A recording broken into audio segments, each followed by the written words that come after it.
Assalamualaikum warahmatullahi wabarakatuh. Perkenalkan, nama saya Muhammad Alan Hakiki, NIM saya 1325102446. Saya dari program studi PGSD Universitas Pelita Bangsa. Di sini saya akan mempresentasikan mengenai hasil esai yang sudah saya buat dengan judul Peran Kecerdasan Artifisial dalam Kehidupan Manusia Modern. Pada latar belakang ini, saya menuliskan bahwa pada era modern ini ditandai dengan kemajuan digitalisasi dan teknologi, di mana kehidupan manusia pada era ini bergantung dan berdampingan pada teknologi yang sudah ada. Kemudian isu-isu yang membahas mengenai esai yang sudah saya buat ini juga berdasarkan dari sumber media massa yang saat ini sangat ramai dibicarakan di akun media sosial seperti TikTok dan Instagram. Banyak dari media sosial yang membahas mengenai artificial intelligence. Kemudian apa sih AI itu sendiri? Jadi AI itu sendiri yaitu suatu sistem atau teknologi yang dirancang untuk meniru bagaimana cara berpikir manusia, menganalisis dan memahami serta memberikan solusi kepada tiap masalah yang diberikan oleh seseorang melalui prompt atau melalui suatu instruksi. Jadi di artificial intelligence ini sendiri yaitu bisa berbentuk video, foto, teks dan sebagainya yang hampir menyerupai gambar aslinya. Terkadang di sini semua orang juga dapat tertipu oleh AI ini sendiri. Jadi AI ini memiliki dampak positif dan dampak negatif. Kemudian peran AI itu apa saja sih? Di esai saya, peran AI ini memberikan penyelesaian yang lebih cepat, praktis dan efisien sehingga dapat digunakan dalam kehidupan sehari-hari. Banyak orang yang sudah menggunakan AI ini untuk menyelesaikan permasalahan mereka secara lebih cepat dan efektif, tentunya sebagai alat alternatif dalam kehidupan mereka, kehidupan manusia modern.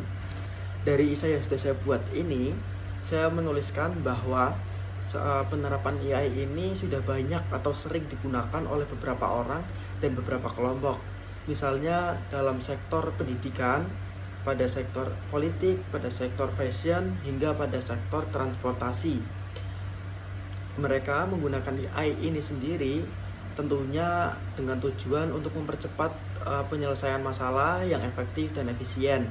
Misalnya, saya akan memberikan contoh dari sektor pendidikan. Pada sektor pendidikan ini, AI digunakan sebagai metode pengembangan dalam pembelajaran siswa. Kemudian dampak dari AI itu sendiri, itu tadi sudah saya jelaskan bahwa dampak dari AI itu sendiri ada dampak positif dan dampak negatif. Dampak positif yang dapat diberikan yaitu AI ini tentunya mempermudah dalam mengakses berbagai macam solusi yang sebelumnya tidak terpikirkan oleh manusia. Kemudian AI ini sendiri juga dapat digunakan untuk pengembangan dari suatu sektor usaha atau dan lain sebagainya. Kemudian di sini juga saya menuliskan mengenai dampak negatifnya. Dari dampak negatif yang sudah saya tuliskan di esai saya sebelumnya, itu saya membahas bahwa di AI ini menimbulkan dampak negatif seperti ketergantungan terhadap teknologi. Orang tidak mudah terlepas dari gadget dan digitalisasi. Kemudian masalah etika, kebanyakan orang yang sudah menggunakan AI merasa dirinya sudah benar dan sudah bisa mengakses bebas, sehingga di sini dapat melanggar privasi dan dari data seseorang. Kemudian AI ini sendiri juga dapat mengancam terhadap tenaga kerja. Jadi tenaga kerja yang sudah saya tuliskan di esai saya ini seperti kinerja manusia sudah tergantikan dengan model robot dan lain sebagainya. Seperti itu esai yang sudah saya buat di pembahasan. Kemudian kesimpulan dari esai saya ini sendiri yaitu AI ini sangat bermanfaat dalam kehidupan manusia modern, namun penggunaannya harus tetap bijak dan berada dalam kendali manusia. Terima kasih. Sekian dari presentasi saya untuk tugas akhir semester ini pada mata kuliah Bahasa Indonesia. Saya ucapkan terima kasih. Sekian dari presentasi saya, kurang lebihnya mohon maaf. Wassalamualaikum warahmatullahi wabarakatuh.